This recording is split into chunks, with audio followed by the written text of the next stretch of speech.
అందరికీ నమస్కారం అండి. శరన్నవరాత్రులు ఈరోజే స్టార్ట్ కదా. అందరికీ శరన్నవరాత్రుల శుభాకాంక్షలు అండి. ఇది మా బావ హెల్ప్ చేసింటే చేసినామండి, లేకుంటే నేనైతే చేయలేను.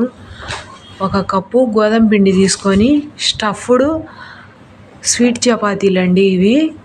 ఒక కప్పు గోధుమ పిండి తీసుకొని దాంట్లో ఒక చిటికెడమైన ఉప్పు వేసుకొని ఒక 2 టేబుల్ స్పూన్లు నెయ్యి యాడ్ చేసుకొని కొన్ని నీళ్లు పోసుకుంటా కలిపి పక్కన పెట్టేసుకోవాలండి. ఇంకా స్టఫింగ్ కోసము కొన్ని పప్పులు యాడ్ చేసుకొని ఒక 12 బాదం పప్పులు యాడ్ చేసుకున్న, కొన్ని కొబ్బరి పలుకులు యాడ్ చేసుకొని ఒక 4 టేబుల్ స్పూన్లమైన చక్కెర యాడ్ చేసుకున్న, ఒకటి ఇలాచి వేసేసిన. ఇలాచి వేసేసి మెత్తగా పట్టుకొని పక్కన పెట్టేసుకోవాలండి.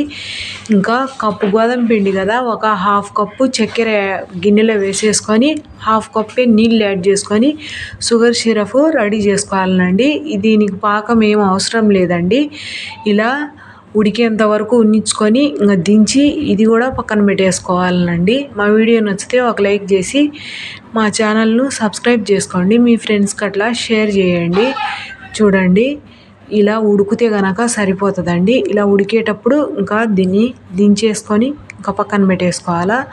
ఇంకా చపాతీల కోసమని ఈ పిండి అంతా ఒక 2 ముద్దలు అయినాయండి. బాగా ఇలా మరీ పతలాగా కాకుండా మరీ మందం లేకుండా ఇలా బాగా రుద్దుకొని పక్కన పెట్టేసుకోవాలా. మీ దగ్గర ఏదన్నా చిన్న ప్లేట్ కానీ ఏదన్నా కప్పు కానీ ఉంటే దాంతో రౌండ్గా కట్ చేసుకొని పక్కన పెట్టేసుకోండి. నేను మిక్సీ గిన్నెది మూత తీసుకున్నానండి. ఇలా అనుకుంటే సరిపోతాయండి. నాకు 3 వచ్చినాయి దీనికి. నేను మొత్తం 6 చేసింది, ఎక్కువ ఏం చేయలేదు. ఇలా ఒత్తేసుకొని ఇంకా అవి తీసేసి ఆల్రెడీ పెనం పెట్టుకున్నానండి చపాతీ కాల్చుకునేదానికి అని చెప్పేసి. ఇలా ఇంకా చుట్టూ నింది కూడా మనకు మళ్ళీ అవుతుందండి. ఇంకా మళ్ళీ ఇది చేసుకోవచ్చని ఇంకా పక్కన పెట్టేసాడ.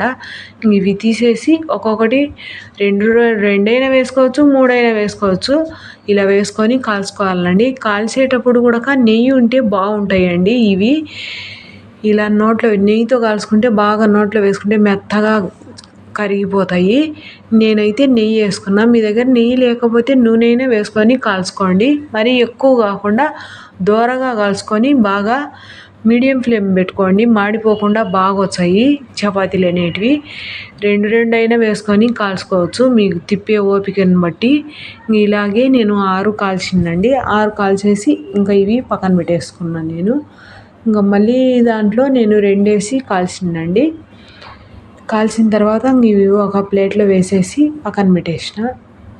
అన్నీ పక్కన పెట్టుకున్న తర్వాత పిల్లలు అయితే ఇవి చాలా బాగా తింటారండి. మీరు కూడా ఒకసారి ఇలా ట్రై చేయండి.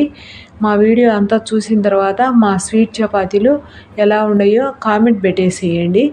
ఒకవేళ మీరు చేసుకుంటే కనుక ఇవి ఎలా వచ్చినాయో అది కూడా నాకు పెట్టండి.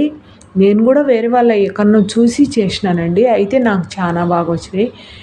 ఇలా 2 ఒకటి వేసి కాల్చుకొని ఇంకా అన్నీ పక్కన పెట్టేసి ఒక ప్లేట్ తీసుకున్న. ప్లేట్లో ఇలా పెట్టేసుకొని షుగర్ సిరప్ దాని మీద పోసేసినానండి. చపాతీ మీద వేసేసి ఆ పప్పుల పొడి స్టఫింగ్ ఉంటుంది కదా, అది ఇంకా దీంట్లో వేసేసుకుంటే సరిపోతుంది. వేసి స్పూన్తో మొత్తం అంతా స్ప్రెడ్ చేసేసుకోవాలా.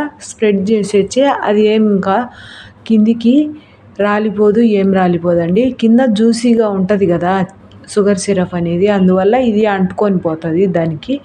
ఇంకా సగానికి మధ్యలోకి మడత పెట్టేసుకొని ఇంకా మళ్ళీ పైన కూడా ఈ వల్ల ఆ వల్ల 2 పక్కల అది షుగర్ సిరప్ పోసేసుకోవాలండి. చూడండి, ఇలా మడత పెట్టేసుకొని ఈ వల్ల ఆ వల్ల పోసేసుకొని అన్నీ ఇలాగే వేసేసుకోవాలండి. చాలా బాగుంటాయి. మీరు కూడా ఒకసారి ట్రై చేయండి. మరొకసారి అందరికీ శరన్నవరాత్రుల శుభాకాంక్షలండి. మీరు మీ దగ్గరలో ఉన్న ఏ గుడి పోయినరో కామెంట్ పెట్టేసేయండి. లేకుంటే సాయంకాలం పోతారు చాలామంది. ఇలా 2 ఇంకా నేను అన్నీ ఇలాగే స్టఫింగ్ చేసేసుకొని ఇంకా అన్నీ పైన మళ్ళీ నేను ఆ పప్పుల పొడితో గార్నిష్ చేసుకున్నానండి.